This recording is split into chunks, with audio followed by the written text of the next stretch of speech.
This is India's #1 news network, and you're watching News 9, English news as it should be.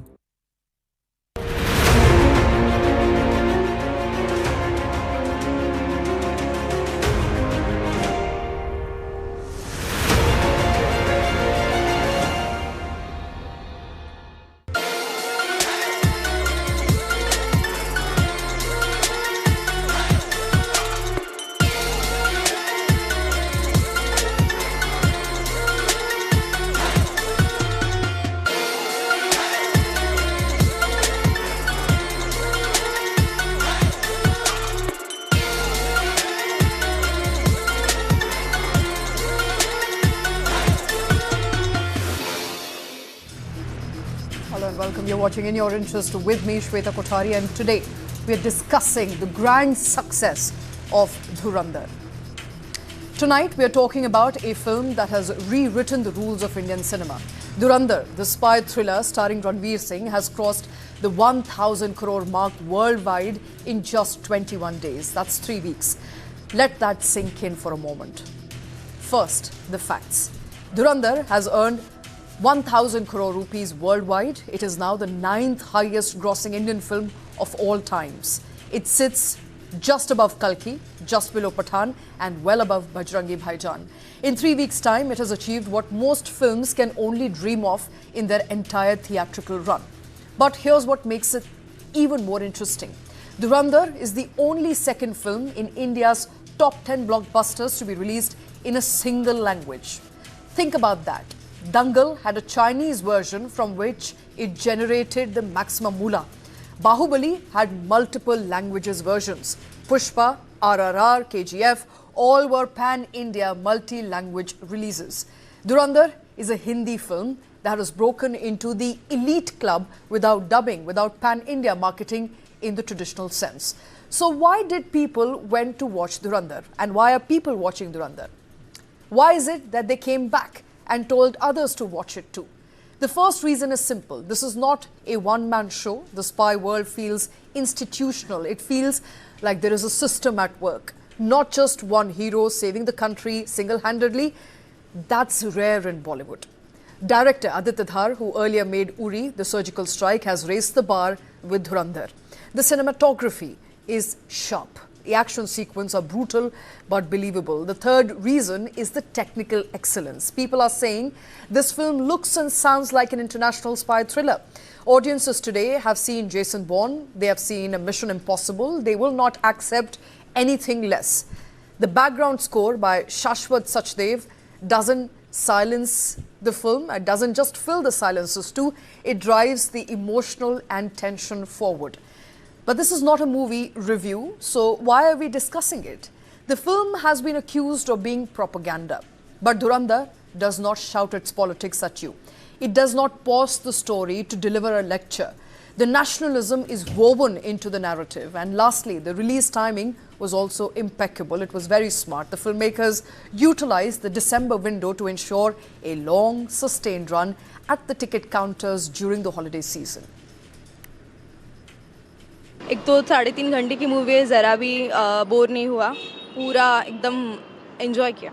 अरे क्या movie है यार, मतलब क्या एक्टिंग की है, मतलब स्पेशली अक्षय खन्ना ने जो एक्टिंग की है उसमें उसको हैट्स ऑफ। क्या कमबैक हो तो अक्षय खन्ना जैसा हो। जिस हिसाब से पूरा उन्होंने पूरा परफॉर्मेंस दिया और जैसे उन्होंने प्रेजेंट किया अपने इंडियन आर्मी को, सर जैसे स्पाई है, ये अजू डोवल भी थे, बहुत अच्छा लगा पूरा देख के। फिल्म की जो स्टोरी है वो फिक्शन है, बट वो रियल बेस में आधारित है, तो वो लग नहीं रहा है कि वो फिक्शनस मूवी है। बाकी एक्टिंग बहुत अच्छी है, ब्लॉकबस्टर मूवी है, स्टोरी बहुत अच्छी है। मूवी देख के ऐसा लगा कि इसमें बहुत सच्ची कहानी दिखाई गई है, जो ऐसा हो रहा है ऐसा हम लोग को फील हो रहा है। When we compare Dhurandhar to earlier films that carried strong nationalistic or political themes, the difference becomes very clear. Films like The Kashmir Files, The Kerala Story relied heavily on shock value, real-life trauma and public outrage to draw crowds. Biopics like Prime Minister Modi's Main Atal Hoon focused more on reverence and message delivery than on entertainment. And those films stayed limited to a certain section of the audience. Dhurandhar, on the other hand, put cinema and entertainment first. It works as an exciting spy thriller even if someone ignores the political layer. The big budget, global scale and premium experience made people happy to pay for tickets again and again. And this is why Dhurandhar has become the first film with strong nationalistic shades to cross the 1,000 crore barrier purely on the strength of its filmmaking. In the last few years, we saw a wave of films that were driven by controversy or strong political messaging. Movies like The Kashmir File or The Kerala Story. While those films were hits, they had a ceiling. They earned between 300 to 350 crore rupees because they relied heavily on shock value and outrage, which puts off many cinema goers. But on the other side of the divide, there is Dhurandhar. Then there are also movies like Prime Minister Modi's Main Atal Hoon that grossed under 50 crore rupees because the audience saw them as preachy rather than entertaining. So the big question that we're asking tonight, what worked for Dhurandhar and didn't work for other nationalistic movies? Has Bollywood finally cracked a balance between nationalism and entertainment? With strong 4-week footfall, how far can Dhurandhar further climb on all-time list? Well, that's a question that needs to be answered. Joining us on the show is Mayank Shekhar. He's a film critic and journalist. Also with us is Gautam Chintamani, author, writer and a film historian. Akshay Rathi, who's a director at Ashirwad Theatres and a film exhibitor as well as a distributor. And Saurav Verma, a film director himself. Thank you all of you for taking time out. We are of course talking about the phenomenal success of Dhurandhar. Saurav Verma, I want to come to you first.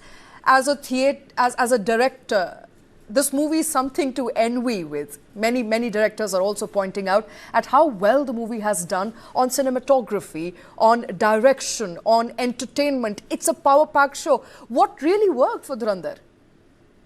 In a very trade jargon terms, it's a disruptor. It's a story really well told. It's a story, and I think I give a lot of credit to the director because if you see the content and if you review it before it was released, everything about the film was wrong. It's got gore, it's got violence, it's got things which, do not appeal to the traditional consumer which goes to the cinema. It's got songs which are not those, usual Arijit kind of a song. So everything was new age and everything. But what happened is that everything came together and the director has woven a story which is very new age, very disruptive. And it's a story well told. I think that is what is worked. Everything else is garnishing on the, a well-made dish. Right. Everything is a garnishing on the top and the numbers are speaking for themselves. Mayank Shekhar, a lot of people continue to say that this is propaganda, that the movie in a way, is very nationalistic. But fact of the matter is, even those who call it propaganda are going to watch it because of the way it narrates the story. Nationalism woven in the narrative, subtle, not out there on faces. Well, personally, I don't always see the word propaganda as a pejorative. It's a genre, right? Secondly, this is a spy film. It's like watching a James Bond movie where they overestimate the might of the British Empire. Is that not a propaganda movie? There is something embedded, that nationalism is embedded in a spy flick. Regardless of which film you're watching, there will be an element of that. And that's how most people, I don't think people are enjoying it because it's a propaganda movie. It has to work. A lot of people are calling it a propaganda movie. They're watching it. In fact, I've heard some film critics also say that it's propaganda well made, so well made that you want to watch it again and again. Because it's entertaining to people who have enjoyed it. And you can like a film for various reasons. One of them, and the major one here, has to be performances. I mean, Akshay Khanna is really kicking ass in this movie. This is the second time the year has done that, right? And literally everyone who's walking out of the theater cannot stop talking about Akshay. So that's a good enough reason to go watch the movie, right? I think the music really works at the level that people have enjoyed it for, the way it's done. And whatever is said and done, and I personally like the movie so much. And I was overwhelmed by the length of it. But that's completely my personal take on the film. But I can see why people are enjoying it.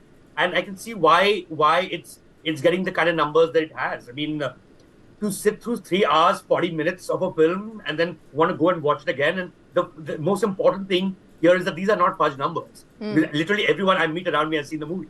And I've seen it in some cases twice. It's unlike there's some movie I went to watch today where there was no one in the theater, but the box of the app was saying that all the seats are booked. So it's not one of those. These are real numbers, and I think people are going in for performances. They're going in for the action sequences, and I think the director is technically competent. There's no doubt about it. Absolutely. Director, very competent. I think Aditya Dhar has outdone himself and outdone a lot of other competitors. That is Gautam Chintamani.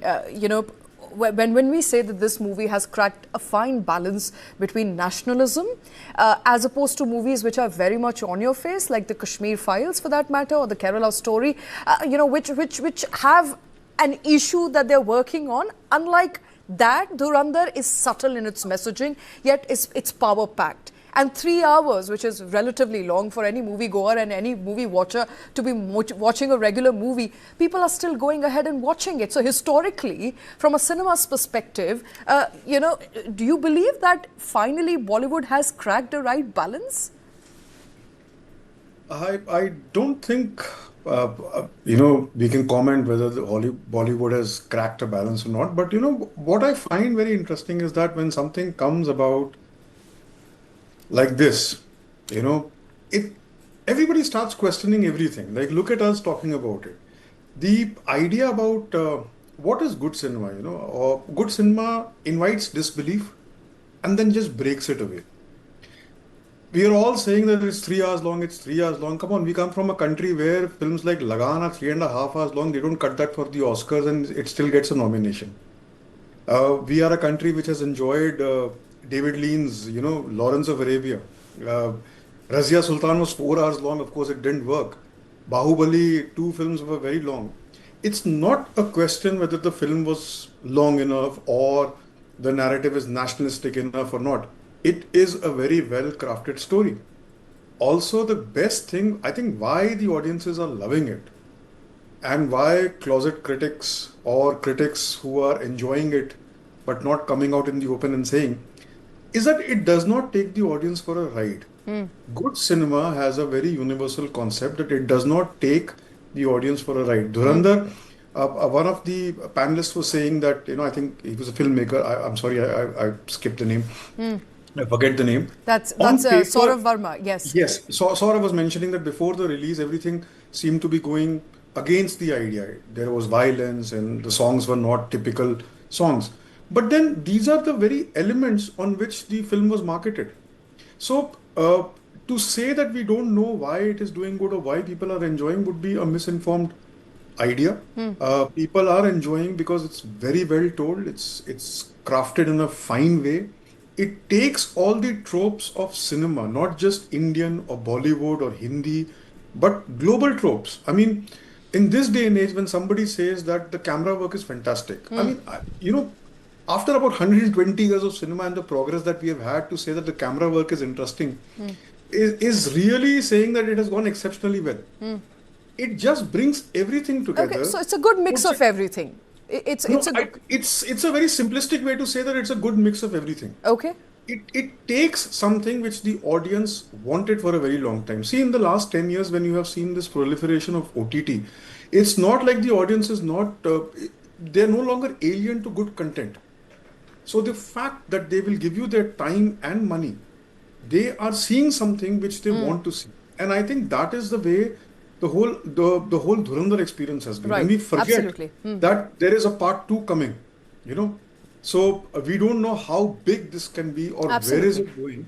And in the last 4-5 years, and Mayank and Saurabh will also agree, that a lot of cinema has changed because films have started coming at interesting intervals, which have just pushed the envelope a little more, be it bringing together the craft or telling a story which the audience wants to see. But for a long time, filmmakers or the trade believed that they were not ready for it. So would it be fair to say that this movie at least does not belittle people's intelligence, that it serves that it serves you what you want, and people have always liked good cinema. So this is exactly that, Akshay Rathi. This is good cinema. But also, let's not forget there is a lot of permutation and combination that goes behind release of a movie, ensuring that it's good cinema. But a lot of good movies out there that many film critics can point out tanked at theatres because perhaps of the release timing, perhaps there was a back-to-back major blockbuster release. So when we talk about the success of Dhurandhar, we're also looking at multiple factors that came into play in the business of media.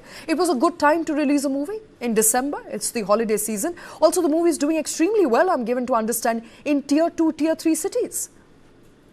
Well, absolutely. So while it's all very good to say that strategically it's been timed right for release and all of that, there have been enough instances in, the recent past and otherwise to prove that eventually, right, you can try and time the release of a film to match national holidays and this and that, or to space them out from other blockbusters. But we've had a Bahubali 1 come in the middle of Ramzan and become a blockbuster. We've had a Jawan come on a day that had absolutely no festival or national holiday and become a blockbuster. And likewise for Dhurandhar, it's come a week after a couple of films. 1 week after it, you had James Cameron's Avatar come in and do really well. This Friday that came by, you had Kartik Aaryan and Dharma's, Tu Meri Main Tera coming in. And the next week, there will be Maddock and Jio's 21. So eventually, more than the timing or anything else, what really determines showcasing the right number of shows and screens for a film is the law of demand and supply.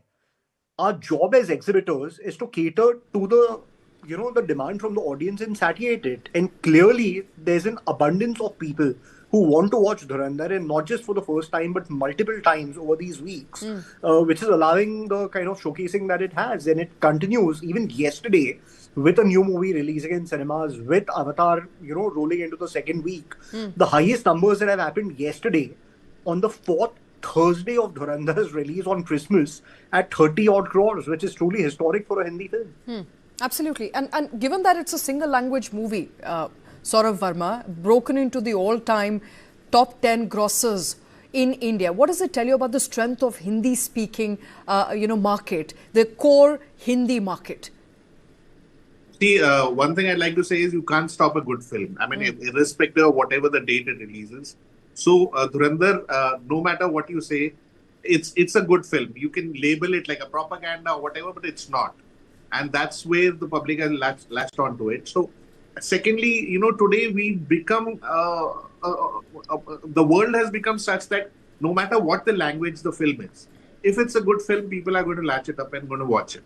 So I think it's a good film which has been watched all across the world. It's not just India. Even if you're just looking at the revenues which it has collected. But if you assume the money it could have collected had it not gone the piracy route, if you were to assume that, what would have happened if it would have released all across the world? Like in some countries, it's been banned. If that would have happened, I think the revenues would have increased much, much more, which is a disadvantage for this film in terms of revenue compared to other films.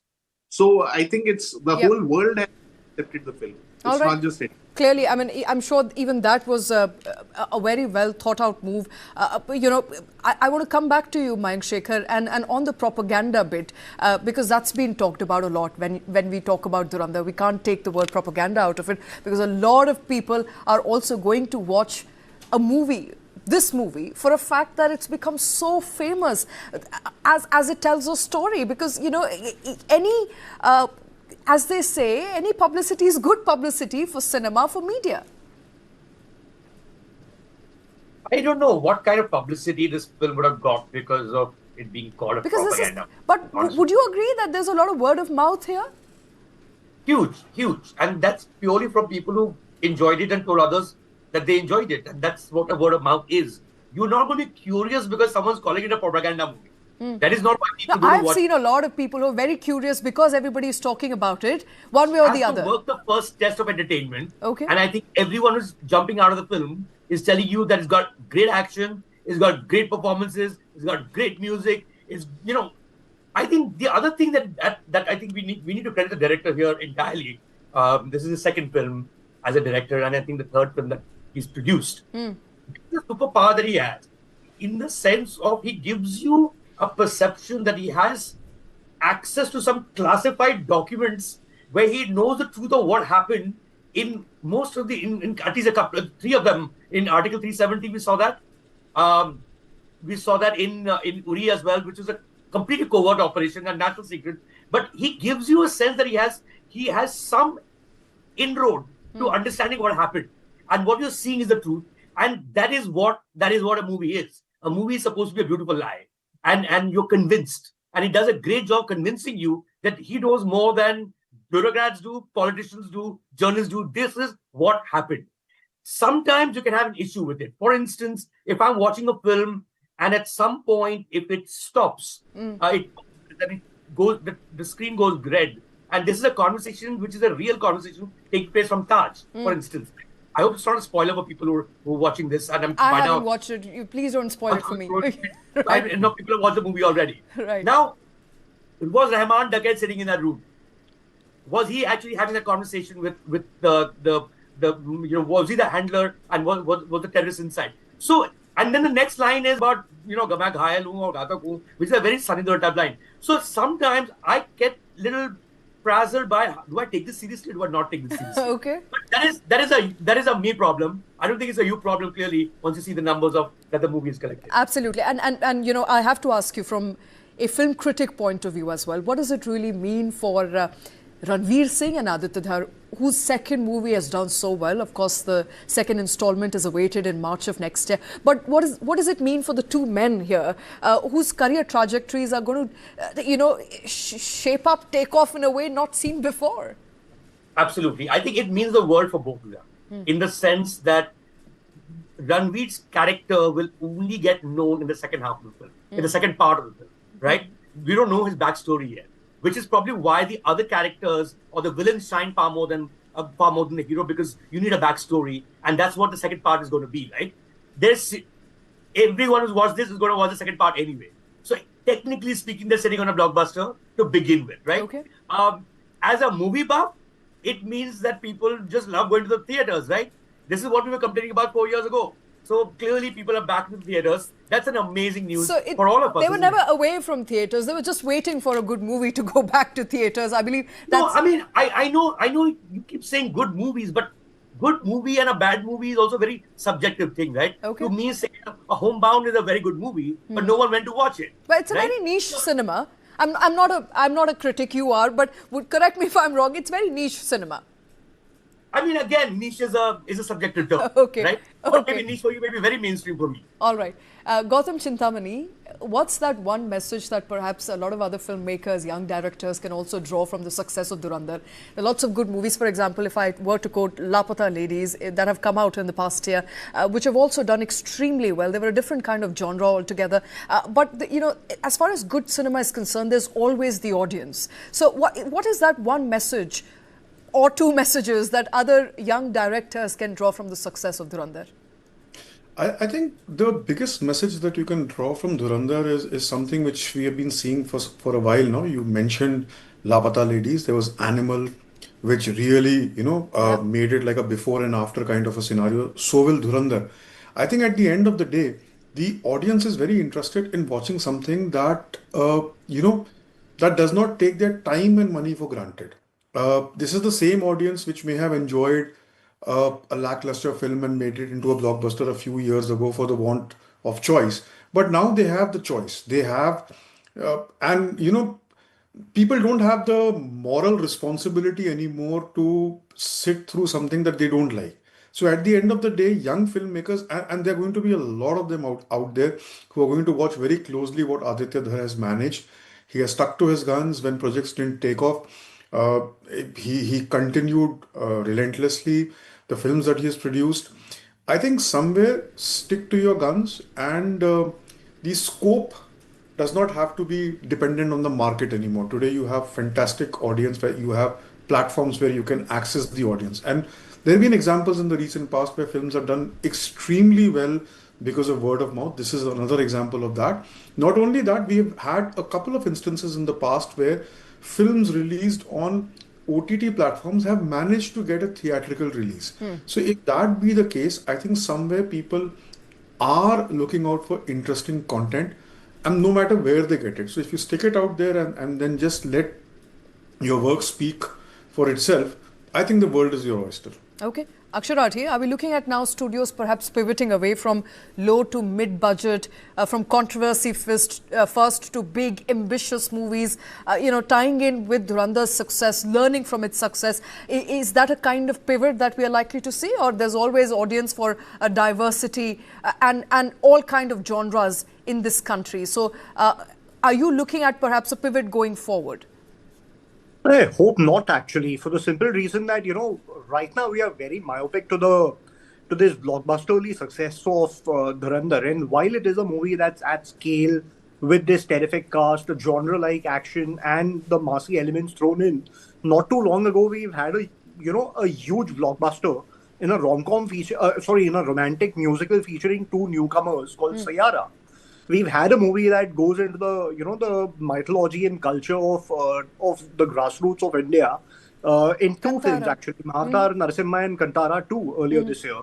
So I really think, at least as an exhibitor, that there always should be a healthy, consistent mix of different genres and different sizes and scales of films that appeal to different kind of sensibilities and audiences at any given point of time. At all my cinemas, I'd want, the long tail of the social strata to come in, which a Dhurandhar brings in. But I'd also want the urban sensibility to come in for a Lapata Ladies, for a 12th Fail.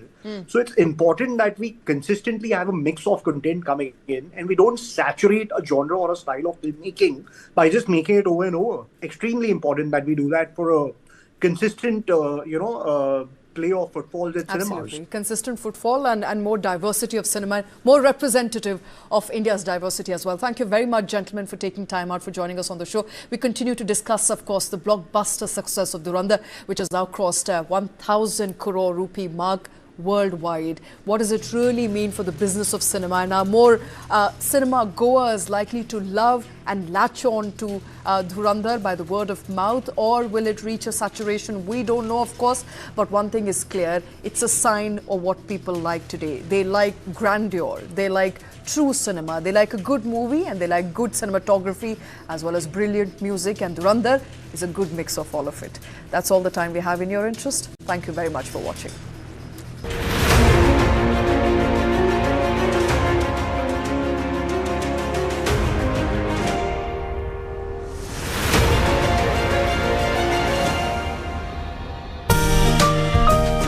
Her